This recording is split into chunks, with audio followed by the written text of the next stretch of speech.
Muy bien, entonces, dicho esto, vamos a dar inicio a nuestra clase de hoy. Muy buenas tardes a todos. Vamos a comenzar nuestra clase de hoy. Vamos a avanzar un poquito, pero también vamos a aclarar tal vez un poco más lo mismo que vimos la vez anterior. Y antes de comenzar, quiero pedirle por favor a la persona encargada que tenga la primera oración. Oremos. Ya, oremos. Señor Padre nuestro, te pedimos por todos los que estamos aquí presentes en esta clase, que podamos, digamos, captar lo más que se pueda, que aclaremos todas nuestras dudas. Te pido por cada uno de nosotros y por nuestras familias y también por Jacqueline para que ella pueda ser entendida. Amén, Señor. Gracias. Muy bien, vamos a poner la presentación entonces. Aquí vamos a compartir. Ya, y vamos a poner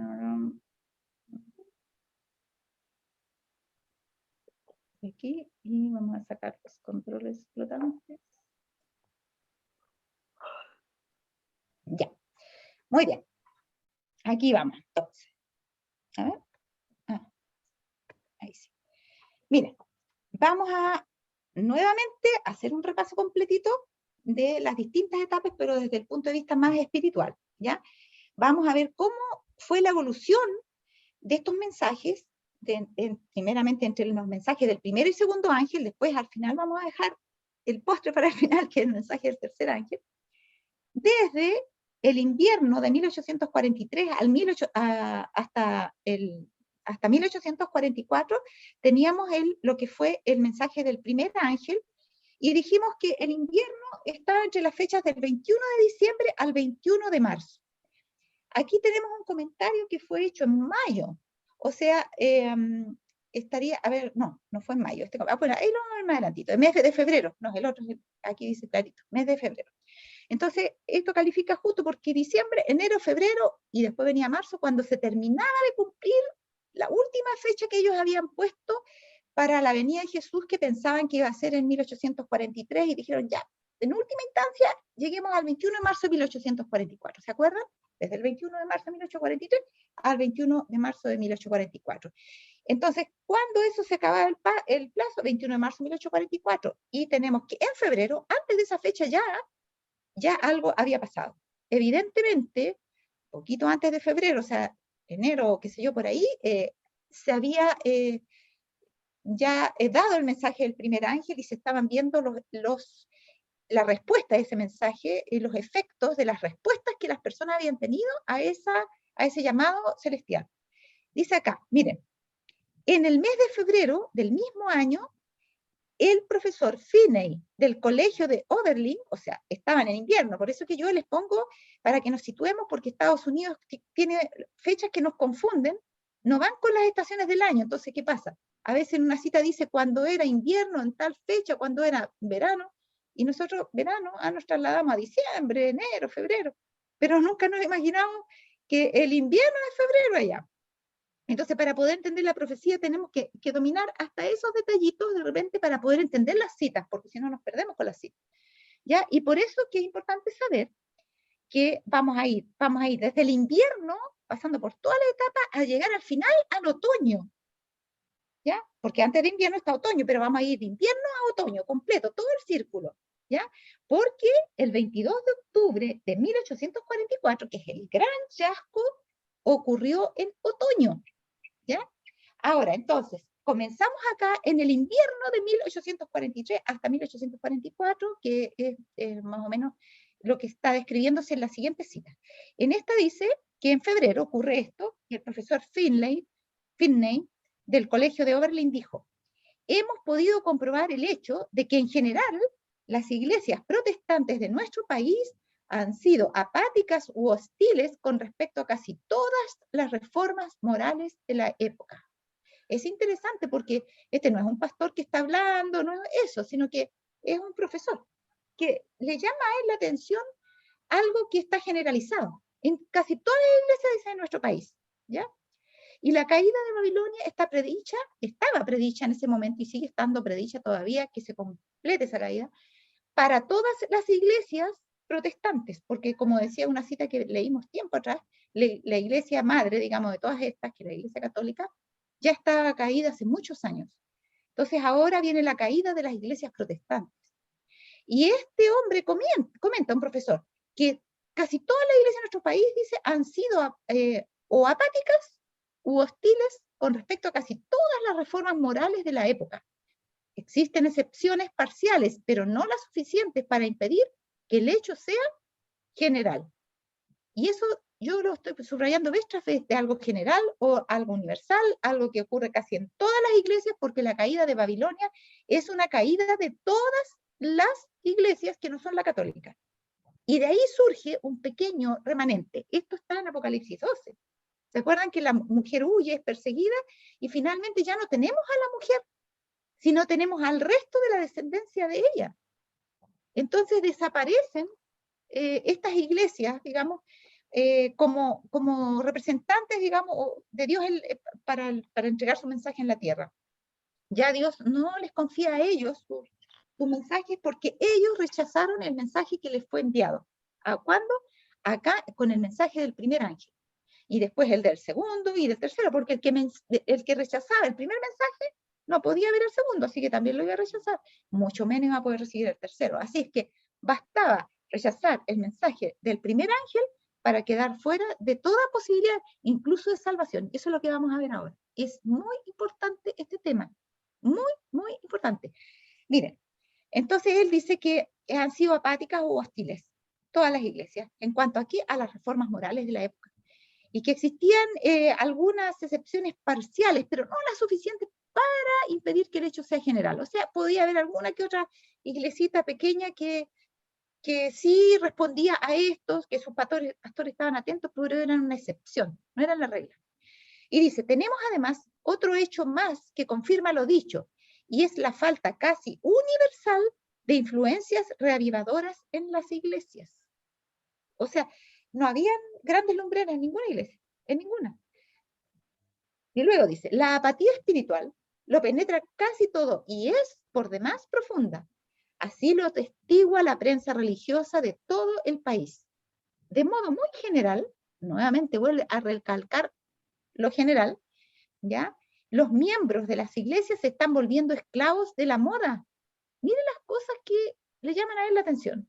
Se asocian con los impíos ¿en qué?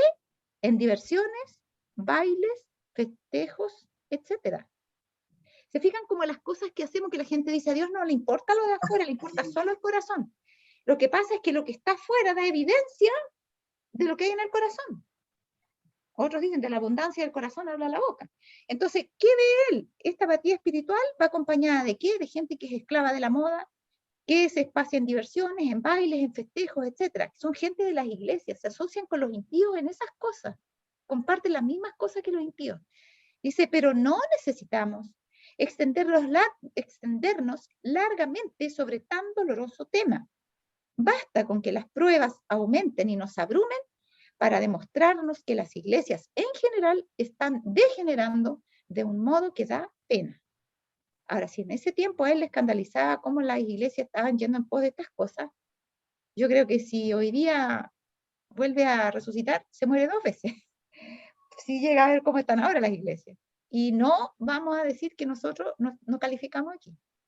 Porque hace unos 20 años atrás era muy extraño que una dama en la iglesia entrara siquiera con un poquito de brillo en los labios. Hoy día están, todas las mujeres casi llegan pintadas, hasta las que son esposas de dirigentes. Entonces, esto sí que está aumentando. Se están dando las mismas señas externas de algo que internamente no anda bien. Ahora dice, las iglesias están degenerando en general de un modo que da pena. Se han alejado muchísimo de Dios y Él se ha alejado de ellas. Entonces, no es sin razón que Jesús todavía no viene. Es que es porque no le hemos predicado a toda la gente. No, hermano. Podemos tratar de vivir predicando y no vamos a terminar nunca la obra. Porque sin el derramamiento del Espíritu Santo nunca vamos a poder terminar la obra. Y el Espíritu Santo primero tiene que sellarnos para poder ser derramado y que podamos terminar la obra. ¿Por qué? Porque lo que leí la cita ya decía que Él primero nos va a probar Dios para ver si puede darnos el Espíritu Santo de modo que vivamos sin deshonrarlo, ¿se acuerdan?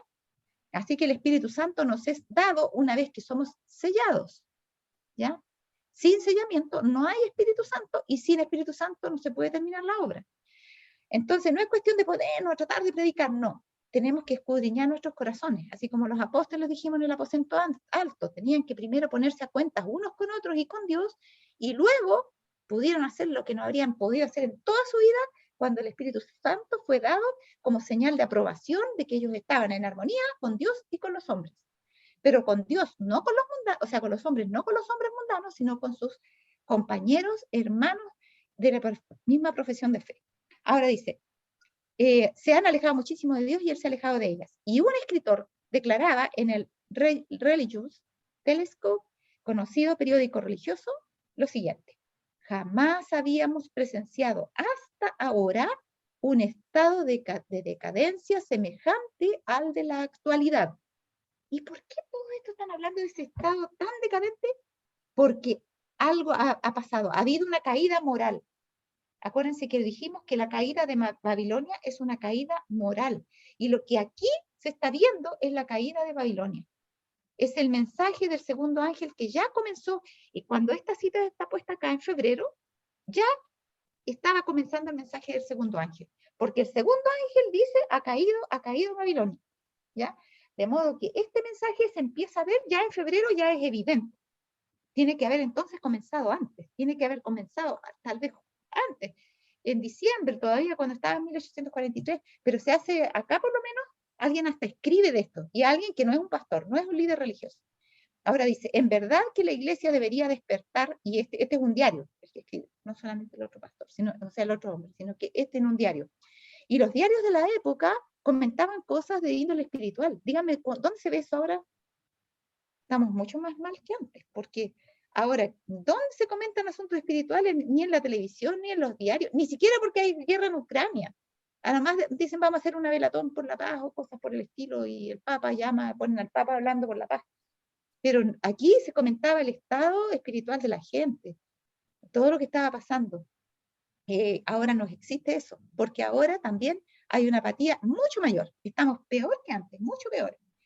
Ahora dice, en verdad que la iglesia debería despertar y buscar la causa de este estado aflictivo, pues tal debe ser, o sea, así debe ser considerado como un estado aflictivo, de verdadera aflicción, motivo de aflicción, pues tal debe ser para todo aquel que ama a Sión. Y Sión representa, ¿no es cierto?, la ciudad de Dios, el reino de los cielos, que el Señor dijo, no digan helo aquí o helo allí, porque el reino de Dios entre vosotros está. Dice, cuando recordamos cuán pocos son los casos de verdadera conversión y la impenitencia sin igual y la dureza de los pecadores, exclamamos casi involuntariamente, ¿se ha olvidado Dios de tener misericordia? ¿O está cerrada la puerta de la gracia?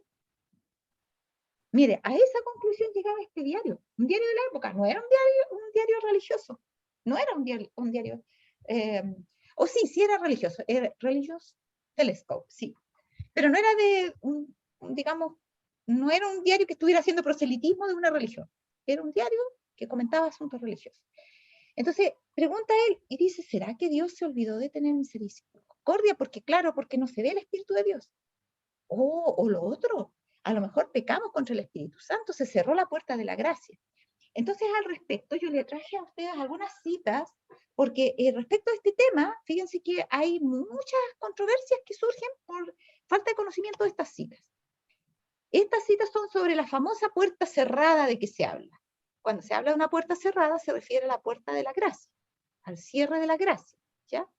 Y miren lo que comenta el Espíritu de Profecía al respecto. Hubo una puerta cerrada en los días de Noé.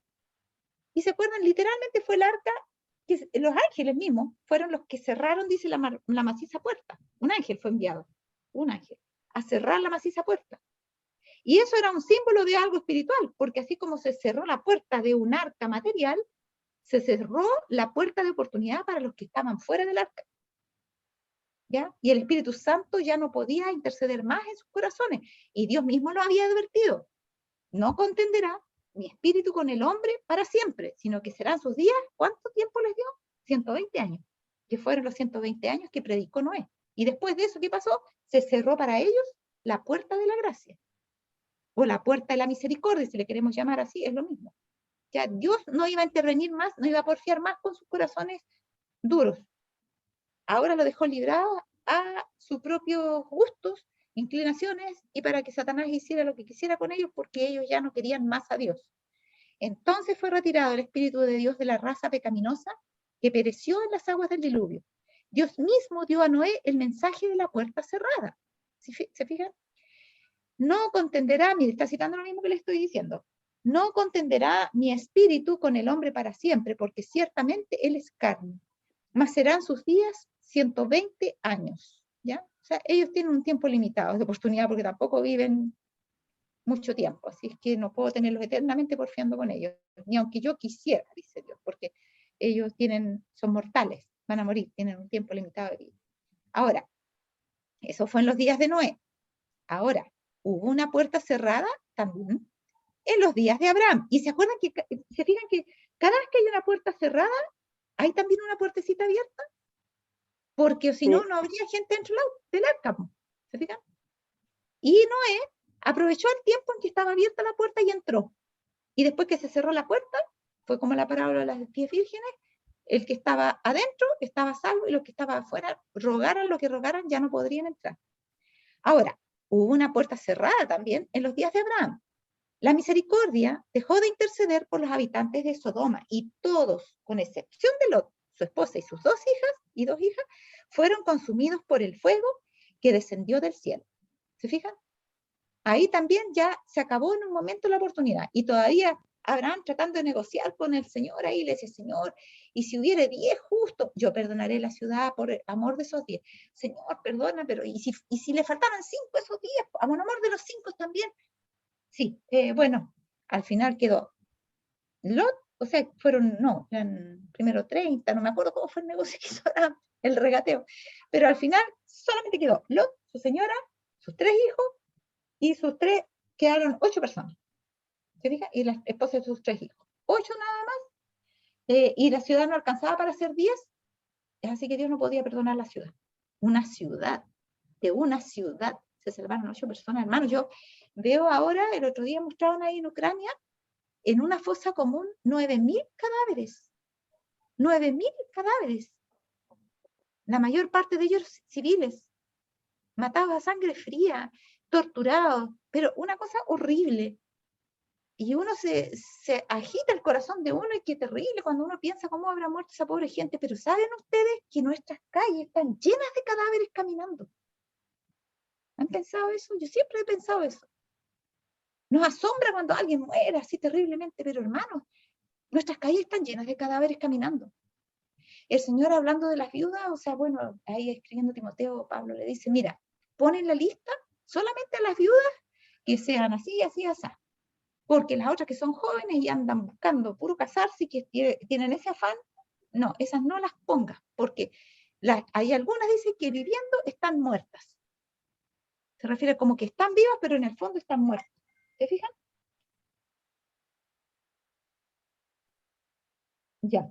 Entonces, ¿qué quiere decir esto? Que nosotros tenemos que tener la precaución de aprender a proyectarnos un poquito más de cómo estamos nosotros ahora. Porque imagínense, si Dios va a destruir, dice, la tierra ahora y van a ser muy pocos los que se van a salvar, ¿cómo podemos esperar que va a ser la suerte nuestra? Nosotros tenemos que estar preparados para todo. Y esa es la preparación que el Señor nos está dando. Por eso es que a veces estamos pasando por pruebas muy duras. Porque el Señor no quiere a última hora ponernos esas pruebas porque no las vamos a poder resistir. Entonces nos va intensificando de a poco y haciendo un curso de nivelación para que estemos todos más o menos preparados justo para el momento en que venga la gran prueba. ¿Se fijan? Y que nosotros alcancemos a entrar antes de que se cierre la puerta. Porque acá dice que también en los días de Cristo hubo una puerta cerrada en los días de Cristo. Ya, dice, el Hijo de Dios declaró a los judíos incrédulos de esa generación, vuestra casa os es dejada desierta. ¿Se acuerdan?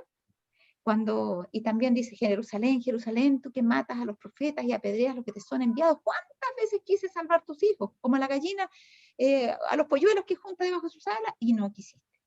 De aquí ahora, vuestra puerta se es dejada desierta. Entonces, Dios no es alguien que es impaciente, ya, y ustedes no me quisieron escuchar, chao, no. ¿Cuántas veces, dice el Señor, yo quise juntar a tus hijos? ¿Cuántas veces?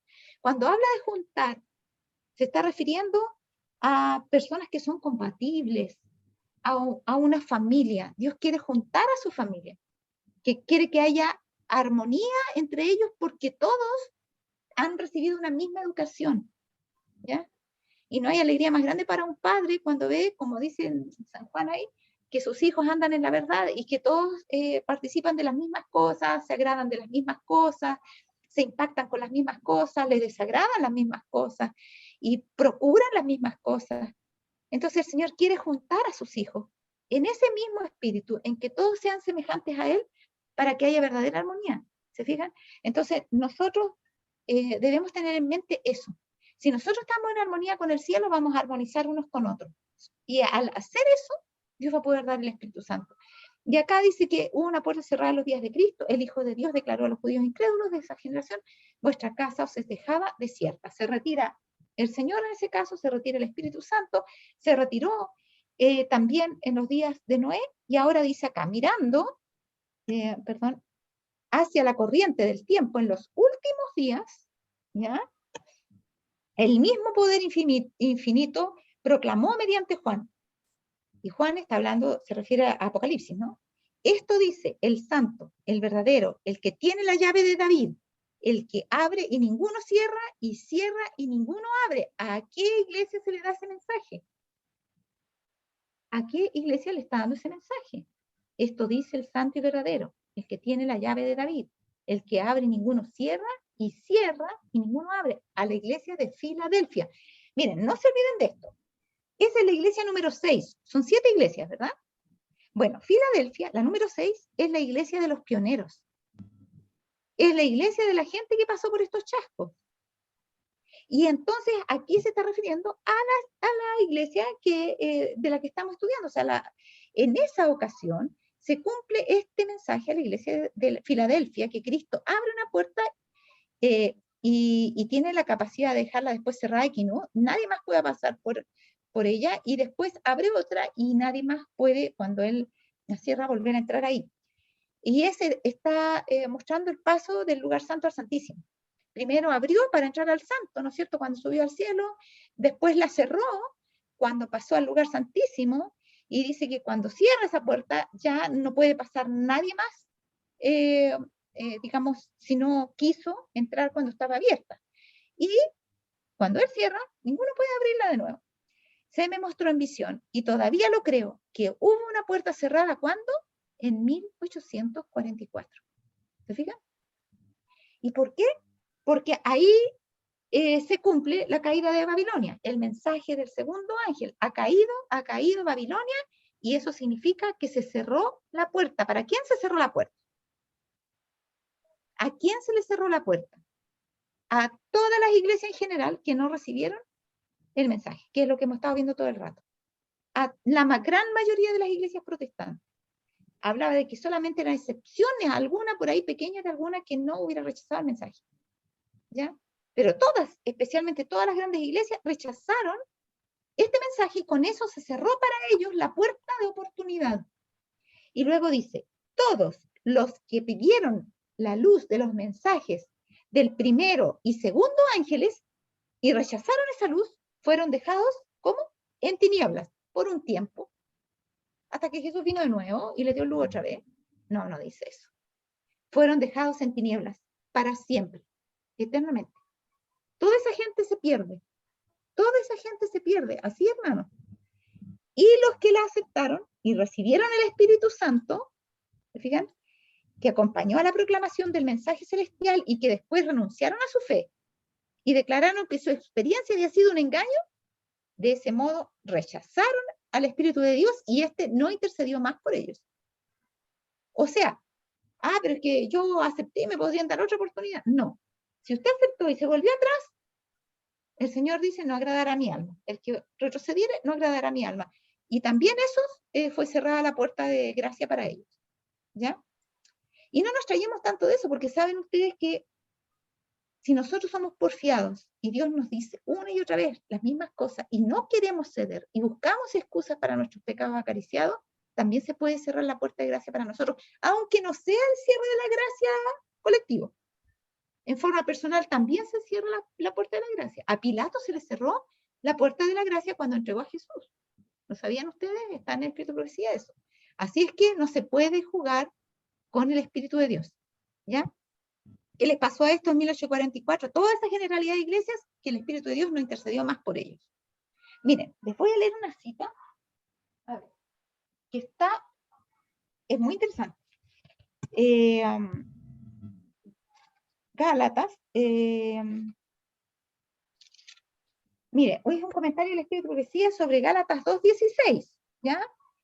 Y dice, somos justificados por la fe. El alma que entiende el significado de estas palabras nunca tendrá suficiencia propia. No somos competentes por nosotros mismos para pensar algo bueno de nosotros mismos.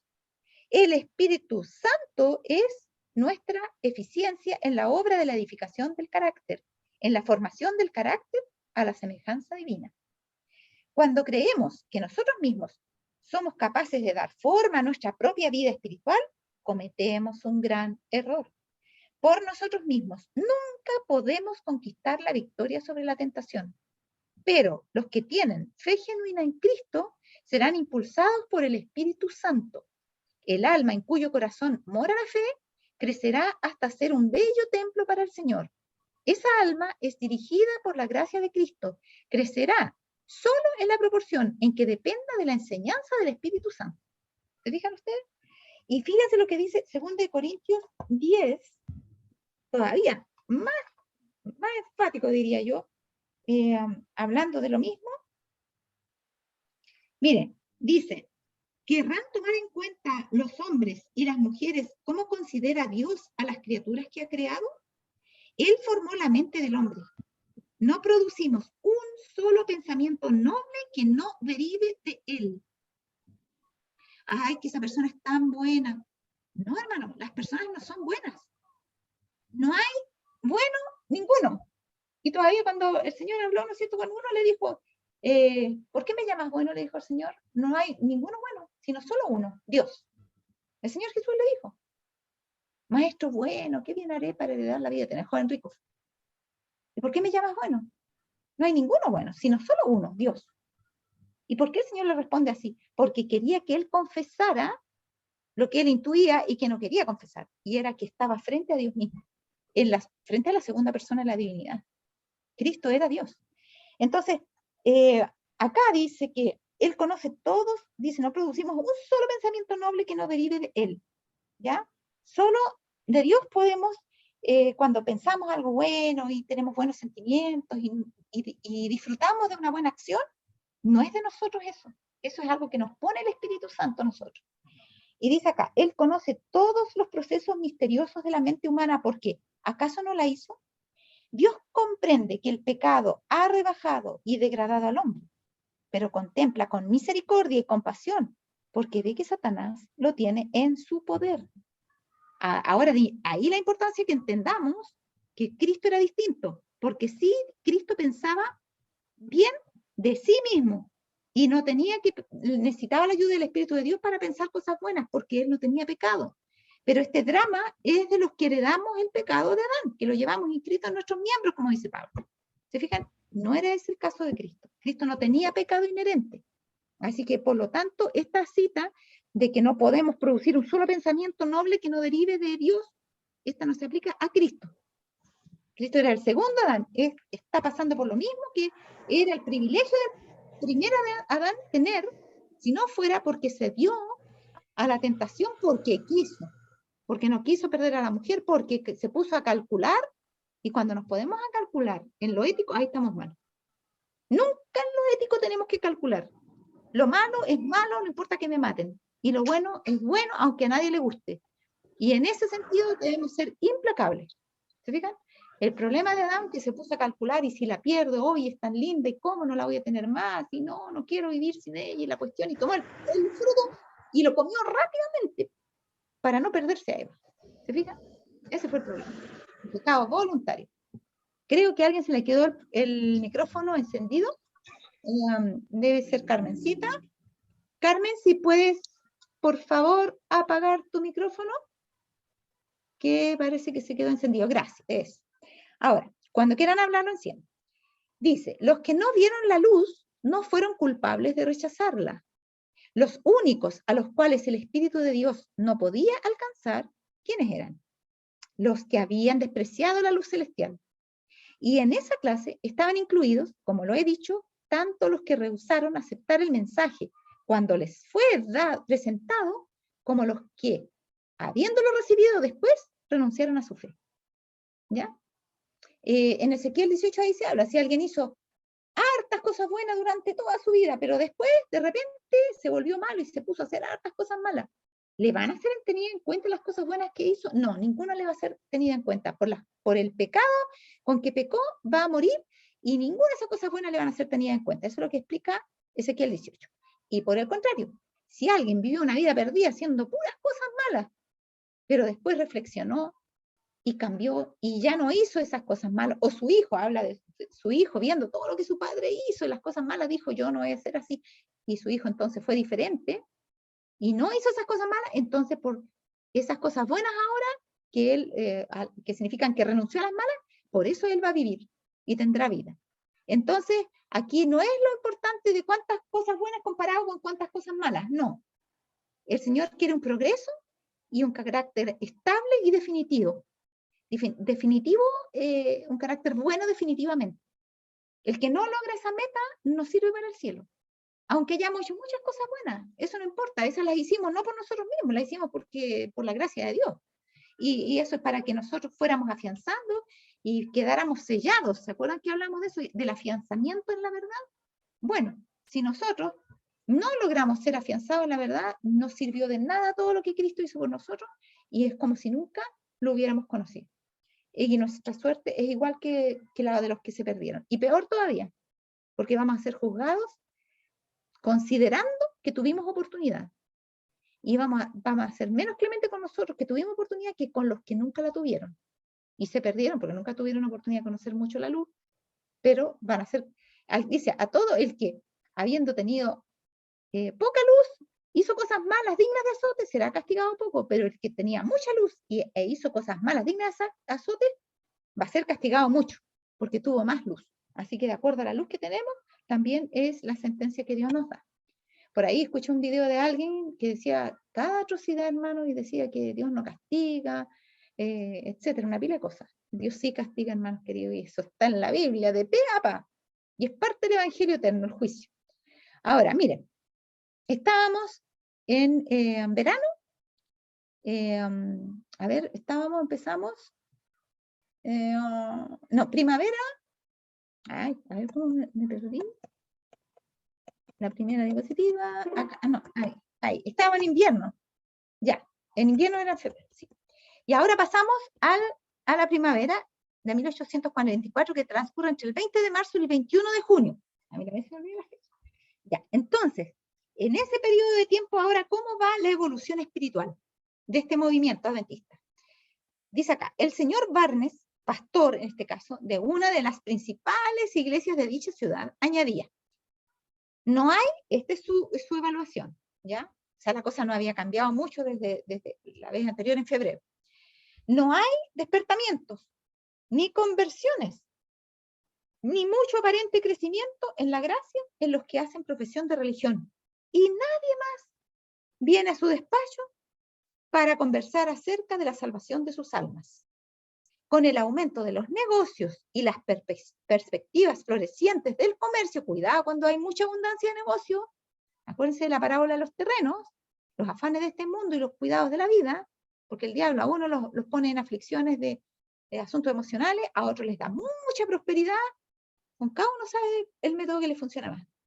Él, como dice mi marido, no le importa si uno se pierde por la extrema derecha o por la extrema izquierda o por el centro-centro, lo importante es que se pierda. Así es que aquí En este caso parece que la prosperidad les hizo mal, como a Sodoma. Abundancia de pan, ¿no es cierto? Fue para Sodoma su perdición. Dice, no viene nadie a conversar acerca de su salvación a su sala pastoral, por decirlo de alguna forma. Con el aumento de los negocios y las perspectivas florecientes del comercio y de las manufactureras, ha aumentado también el espíritu mundano. Y esto sucede en todas las denominaciones. Es más lapidario todavía, él no dice en la mayoría, dice en todas las denominaciones, porque todas eran Babilonia y todas habían caído y estaba quedando en evidencia esa caída. ¿Se fijan? No había interés espiritual, no había. Eso lo escribió en mayo, el 23 de mayo de 1844, el otro testimonio fue de febrero. Y en mayo la situación era igualitos, parejito, como decimos. No había verdadero interés espiritual. Yo les pregunto, hermano, ¿ustedes se acuerdan? Yo me acuerdo, en tiempos pasados, nosotros teníamos reuniones en la iglesia, a veces los hermanos nos quedamos conversando de temas espirituales. Y había una predicación y decíamos, oiga, pastor, pero no importa, nosotros tenemos tiempo, alarguemos un poquito más. Pero ¿cómo es que yo he escuchado que tal cosa? Sí, pero ¿cómo usted leyó tal pasaje? Entonces yo pensé tal cosa. Sí, yo también tengo esa duda, ¿cómo será, pastor? Fíjense que no veo nunca más eso. ¿Saben lo que veo? La gente toda apurada, mirando el reloj, mirando el reloj. Y es verdad que la vida corre muy a prisa. Pero hermanos, el interés por estudiar siquiera en su casa, la mayoría de la gente trata de hacerlo todo como dice un supermercado por ahí, líder express. O sea, para lo más urgente, lo más rápido, lo indispensable y punto. Una reunión que me deje conforme con lo mínimo necesario. ¿Se fijan? A ver, discúlpenme un segundito.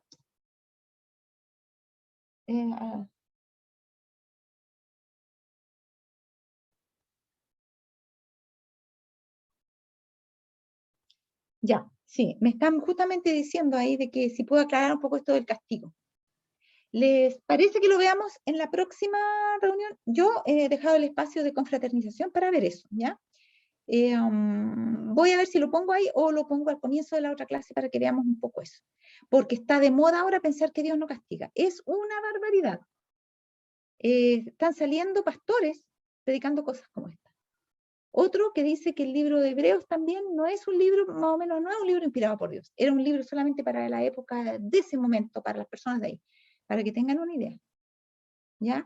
Entonces, otros que no, se apegan a Lutero y la Reforma. Lutero, por ejemplo, no creía en la epístola de Santiago, porque le mostraba una parte de las obras que a él no le gustaba, porque se fue un poquito al extremo.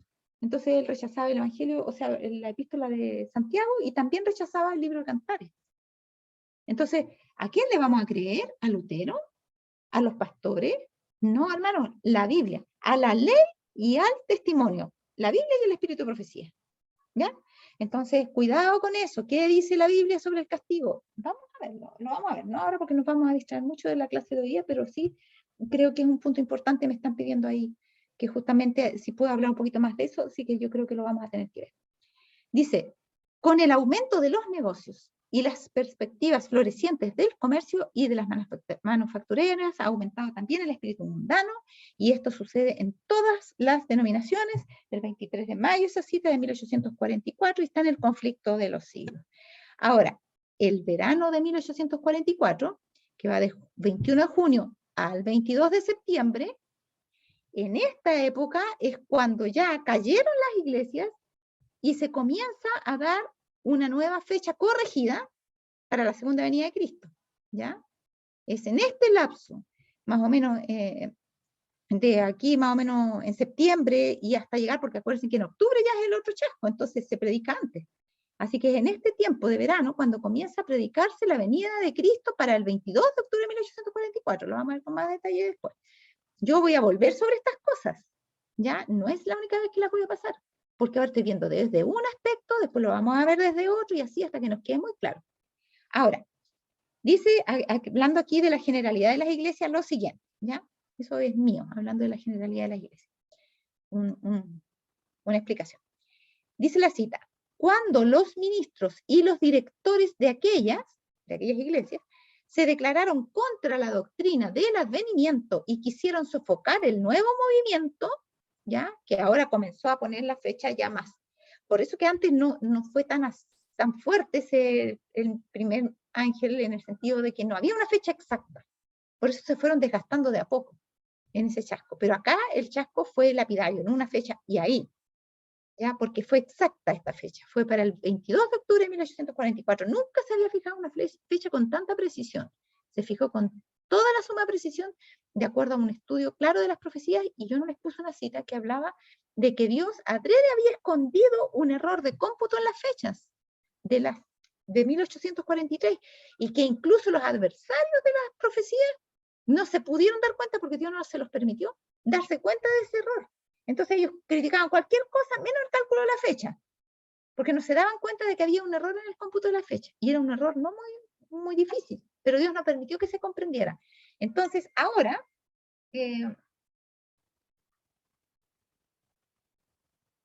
ya, muy bien. A lo mejor sería bueno que me hagan por acá los comentarios, porque cuando me hacen los comentarios en el WhatsApp, yo tengo que parar de hacer la clase para ir a ver qué es lo que me están diciendo, y interrumpo, y no se pueden ustedes enterar tampoco de lo que se está hablando. Entonces, no tengan miedo de interrumpir, no hay problema con eso.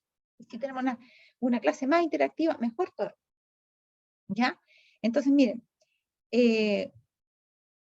dice acá, a ver, ya, bueno, que está diciendo eso, que no alcanzaron a escuchar lo del castigo, pero lo vamos a ver. Eso es lo que les estaba diciendo, porque se apagó el parlante de los que estaban escuchando, un grupo que está escuchando aquí unido a este otro grupo. Lo vamos a ver, eso es lo que les estaba prometiendo, que lo vamos a ver, ¿ya? Lo del castigo. Acuérdemelo porque no se me puede olvidar, ¿ya? Vamos a ver un poquito sobre eso.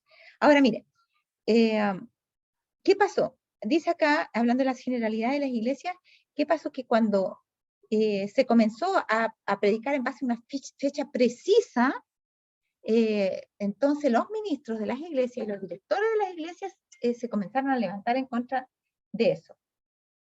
Ya, están perdiendo la señal. Bueno, yo les pido que oren, por lo mismo que les explicaba al comienzo, ¿ya? Porque Dios nos puede recuperar el internet a los que tengan problemas. Ya sabemos que hay uno que no le gusta que estudiemos estas cosas, así que eso les pido yo, mucha oración. Y que, sí, exactamente, Satanás no quiere que aclaremos mucho esto, pero vamos a ver eso del castigo, lo vamos a ver. Pero tenemos que orar para que no nos pase ni una de estas cositas, para la próxima clase en particular, ¿ya? Ahora dice, y ahí lo vamos a ver bien, así que yo espero que no tengan problemas. Ya, todavía parece que están sin señal, ¿ya? En sus mentes igual órenle al Señor, pídanle que por favor nos ayuden a los hermanos del grupo de Copiapó, está teniendo problemas para conectarse, un grupo grandecito, ¿ya? Ahora miren, dice aquí, cuando los ministros y los directores de aquellas se declararon contra la doctrina del advenimiento y quisieron sofocar el nuevo movimiento, no solo se opusieron a ella desde el púlpito, sino que además negaron a sus miembros el derecho de asistir a predicaciones sobre ella y hasta de hablar de sus esperanzas en las reuniones de edificación mutua en la iglesia. Nosotros vimos estas citas en el pasado con el grupo acá en Santiago, pero se las puse porque era importante para los que están escuchando por primera vez esto, ¿ya? Entonces, ¿de qué estamos hablando acá?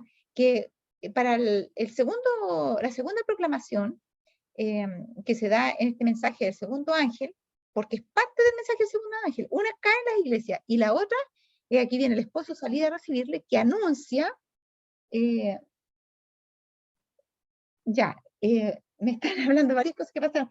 Por favor, bueno, no me están escuchando, pero no voy a poder, voy a tener que silenciar el WhatsApp y escucharlo después, ¿ya? Porque nos está interrumpiendo. Ahora miren, pero lo que me está diciendo en definitiva cuenta es que sí las llamadas les entran, pero esto acá no funciona. Entonces, como por decirlo menos, sospechoso. Ahora mire, cuando los ministros y los directores de estas iglesias, ¿no es cierto?, tomaron una postura definitiva y cayeron, por eso se produjo la caída de Babilonia, ellos quisieron sofocar este nuevo movimiento de ahora proclamar de nuevo la venida del esposo, pero ahora para 1844, el 22 de octubre, entonces hubo una posición que antes no había habido tan fiera. En cuanto a esto les explico algo que también expliqué en el pasado, y es que Miller dice un comentario del personal, que cuando él comenzó y descubrió esto de la purificación del santuario, que para él era la purificación de la tierra por fuego, y eso significaba el juicio y la segunda venida. Cuando él estudió eso y descubrió que había una profecía de tiempo, que era la profecía de los 2300 días, y calculó la fecha, él pensó que eso era una contribución para todo el mundo protestante. Para él no había ideas de proselitismo, y él pensaba que todas las iglesias le iban a dar la bienvenida a esta verdad que él había descubierto. Pero para asombro suyo se dio cuenta de que los pastores empezaron, cuando especialmente empezaron a ver que mucha gente empezaba a ir a esto del movimiento adventista, y se empezaban a unir en torno al movimiento y no tanto en torno al núcleo de sus iglesias en particular. Entonces, él vio que lo que se produjo fue que la gente, los dirigentes especialmente, los pastores, empezaron a perseguir a los que perseveraban en esto. Para sofocarlo hicieron más que una cosa. Primero, desde el púlpito incluso, desde adelante, ellos decían y amenazaban, advertían a que no se unieran a este movimiento. Yo no sé si ustedes han visto igualmente hoy en algunas ventanitas, en algunas puertas, un mensajito que dice: aquí somos católicos, no nos moleste, o aquí somos, ahora dice evangélicos, no nos moleste. No sé si lo han visto. En varias iglesias, o sea, en varias casas, las iglesias les regalan a sus miembros esos letreritos para que los pongan, para que nadie les vaya a abrir los ojos a la verdad, ¿ya? Para que nadie les vaya a hablar sobre el mensaje final, ¿ya?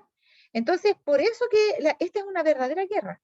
Si se nos abrieran los ojos, podríamos ver los ángeles malos y los buenos ahí en batalla. Y eso es una realidad. Y debiéramos ver las cosas con los ojos de la fe. Ahora, miren, desde el púlpito los atacaban, les daban advertencias, que no se unieran a esos movimientos.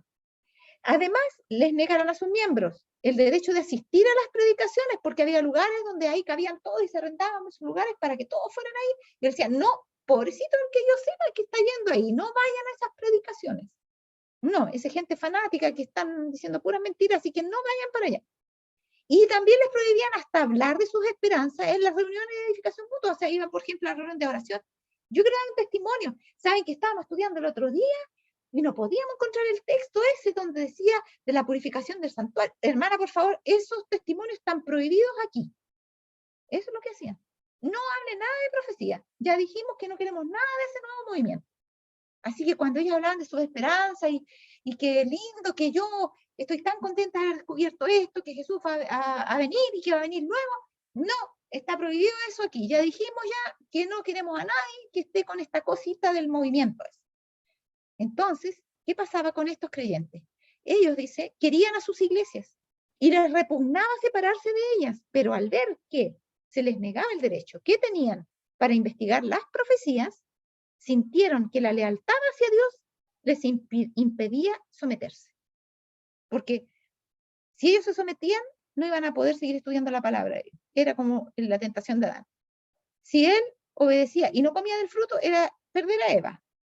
Y aquí también ellos dijeron: vamos a perder nuestras iglesias, pero es que si no vamos a perder a Dios. Y entre perder a Dios y perder nuestra iglesia, preferimos perder a nuestra iglesia, pero a Dios no lo vamos a perder. Entonces ellos sintieron que la lealtad hacia Dios les impedía someterse. En el verano de 1844, ¿no es cierto?, como consecuencia de esto, dice, cerca, y esto la vimos la vez pasada, cerca de 50.000 personas se separaron de las iglesias. ¿Ya? Personas que se unieron al movimiento del segundo ángel, que estaba proclamando la caída de Babilonia por una parte, y de nuevo, aquí viene el esposo como un fuerte clamor, ¿ya? Ahora sí, con una fecha exacta. A esto se le llamó el clamor de medianoche o el fuerte pregón, el pregón de medianoche también se ve en otras partes. Este es el fuerte clamor, ¿ya? O el clamor de medianoche. Ahora, miren, vamos a ver esto, lo vamos a ver en más detalle. Yo le estoy diciendo más o menos para aclarar ese punto, ligarlo con lo otro, en esa cita. La transición entre el primero y segundo chasco.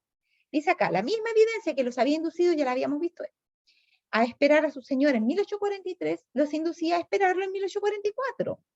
Sin embargo, vi que la mayoría no poseía aquella energía que había distinguido su fe en 1843. El chasco que habían sufrido había debilitado su fe, ese primer chasco. ¿No es cierto? Ahora sí va quedando más clara. Se fijan que a medida que la volvemos a leer, después de todos estos antecedentes, va quedando más claro esto, ¿ya? Ahora ellos ya estaban medio desanimados con todo lo que les había pasado, que los habían echado de la iglesia y todo. Cuando ellos empiezan a hablar de que ahora sí hay una fecha, algunos son más cautelosos y dicen, mejor ni voy a decir eso porque si no me van a echar, porque me dijeron que están amenazando, ya el pastor dijo que no hablen y qué sé yo. Entonces, como que no tenían mucha fe. Entonces Dios tuvo que hacer algo. Miren, Jesús esto hizo. Comisionó a otros ángeles para que volasen prestamente a revivir y fortalecer la fe en decadencia de su pueblo. ¿Y cuándo está pasando esto? En el verano de 1844. ¿Qué viene después del verano? El otoño, cuando es el chasco. Entonces el verano se predica este fuerte clamor para que después venga el chasco en 1844 cuando Jesús no viene. Jesús comisionó entonces a otros ángeles para que volasen prestamente a revivir y fortalecer la fe en decadencia de su pueblo y a prepararlo para comprender el mensaje del segundo ángel, porque ellos no entendían la caída de las iglesias, no podían entender por qué los echaban de las iglesias y que realmente Dios quería que salieran de ahí. A ellos, a algunos, les costó mucho abandonar sus iglesias y para que pudieran comprender eso, tenían que hacerlo con iluminación divina, mediante la acción del Espíritu Santo. Y para eso Dios comisionó a muchos ángeles del Señor, a otros más. Y dice, tenían que habilitarlo o prepararlo para comprender el mensaje del segundo ángel y el paso importante que pronto se había de dar en el cielo. ¿Cuál era ese paso importante que se da en el cielo durante el transcurso del mensaje del segundo ángel? Es el paso del santo al santísimo. Ese paso es el paso que prontito se iba a dar. ¿Cuándo? En unos mesecitos nomás, porque estaban en el verano y en otoño venía ese gran paso, del paso del santo al santísimo. Dice entonces, vi a estos ángeles recibir gran poder y luz de Jesús y volar prestamente a la tierra para cumplir su mandato de ayudar al segundo ángel en su obra. Una gran luz resplandeció sobre el pueblo de Dios cuando los ángeles clamaron, aquí viene el esposo, salid a recibirle. ¿Aquí cuándo? El 22 de octubre de 1844. Entonces, vi a aquellos que habían sido chasqueados levantarse y en armonía con el segundo ángel proclamar, aquí viene el esposo. O sea, efectivamente esto revivió a la gente. Los ángeles cumplieron bien su misión. Y esos se levantaron los que estaban decaídos y dijeron, aquí viene el esposo, salid a recibirlo. La luz de los ángeles penetraba las tinieblas por doquiera. Y estamos en la hora. Ay, no alcancé a pasar ni la mitad de las diapositivas que tenía, pero bueno. Pero más o menos ya se empieza a ver lo que es el clamor de medianoche, que es lo que yo quería, ¿ya? Y vamos a ver por qué se le llama de medianoche, ¿ya? Tenemos que ver todo eso. Lo importante hasta aquí es que vamos viendo la evolución espiritual, ¿ya? De que primero todos creían porque era muy fácil creer, a después que viene un desánimo por ese chasco desgastante de todo un año donde ponían distintas fechas y como última, ¿no es cierto?, para al comenzar el año siguiente, en 21 de marzo de 1844, y ahí ya muchos estaban tan desanimados que abandonaron el movimiento. Y cuando Dios vio que los que todavía querían perseverar en el movimiento estaban siendo perseguidos por sus hermanos, y los pastores y los dirigentes de las iglesias, que ya no querían que hablaran más de eso, entonces Dios tiene que mandar un poder adicional para robustecerlos y prepararlos para el paso del Santo al Santísimo.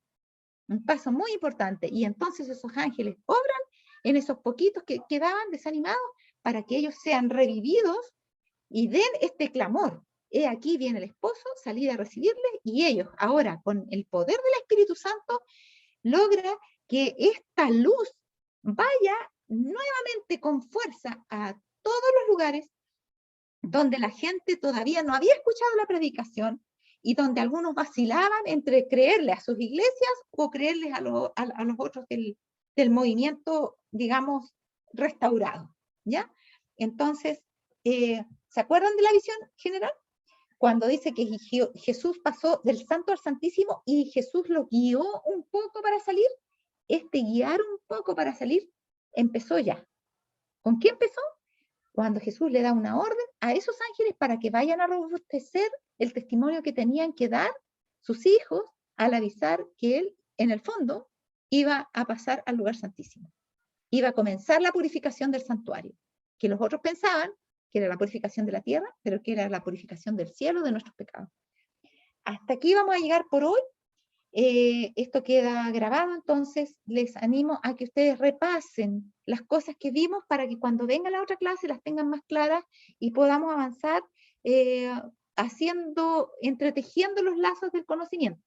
¿Ya? Una red fuerte y firme que no nos mueva de la comprensión de estas cosas, porque como ustedes pueden ver, aquí hay solo citas inspiradas, no son ideas mías, no es opinología, no son impresiones, son citas. Entonces, nuestros pies deben ser firmemente asentados en la plataforma de la verdad, y esta es la plataforma de la verdad, que nos va a librar de muchos otros errores y muchas especulaciones que andan dando vuelta por ahí. Que Dios los bendiga a todos, y entonces nos vamos a ver el próximo sábado a las 4:30, los que quieren estar. Si alguno quiere estar en la clase online, en el grupo de WhatsApp, o sea, de profecía ya lo tienen ahí, pero en el grupo de Face de profecía, ahí también pueden escribirme o a mi Face personal o a mi contacto, si quieren que otro tenga el contacto, para que se unan al WhatsApp de profecía y les lleguen los links para que puedan comenzar con la parte de la confraternización, que también es muy valiosa. Ya ahí aclaramos también algunas dudas. Hoy día no alcanzamos a aclarar dudas, más bien pudimos compartir unos testimonios muy lindos. Así que, bueno, antes de despedirnos, le voy a pedir por favor a la persona encargada que pueda tener para nosotros la última oración. Vamos a cerrar nuestros ojitos, vamos a pedir que prenda su micrófono y que pueda orar, por favor, por nosotros. Padre ¿Ya? Santo, Sí. cielos, bendito, alabado sea tu santo nombre, hoy y por la eternidad. Amén. Gracias, Dios, por estas enseñanzas que hemos recibido esta tarde. También queremos pedirte, Señor, que con tu apoyo, con tu Santo Espíritu, nos permitas, nos des el poder de hacerlo parte de nuestra vida de aquí en adelante. Amén. Amén. Gracias, bendito Dios, porque cada día tú nos estás ayudando a crecer un poco más espiritualmente. Amén. Y Dios, te rogamos que en forma personal nos puedas ayudar a cada uno de los que hemos participado esta tarde, escuchando o exponiendo partes de tu palabra, de tu enseñanza. Pido, Santo Dios, tus bendiciones especiales para cada uno de mis hermanos que hemos presenciado o escuchado el mensaje de esta tarde. Que tú, Señor, durante que pasemos a esta nueva semana, tú, Señor, nos capacites, Señor, nos instruyas, nos dé la sabiduría necesaria para estar viviendo los mensajes que hemos escuchado. Amén. Bendice por especial a nuestra hermana Jacqueline y, Señor, continúa dándole esperanza, sabiduría también para que igual con ella podamos compartir, Señor, tu mensaje. Amén. Ahora, mi Dios, que vamos a empezar una nueva semana, te pedimos que te quedes con nosotros, con cada uno. Que, Señor bendito, durante la semana vayamos elevando nuestras plegarias, nuestras oraciones a ti, y según tu amor y tu gracia por cada uno, esperaremos las respuestas que tú nos quieras dar. Bendito Dios, gracias por todo, y gracias, Señor, porque aún todavía estamos bien y podemos reunirnos. Amén. Lo pedimos y lo agradecemos todo en el nombre de nuestro Señor Jesucristo. Amén.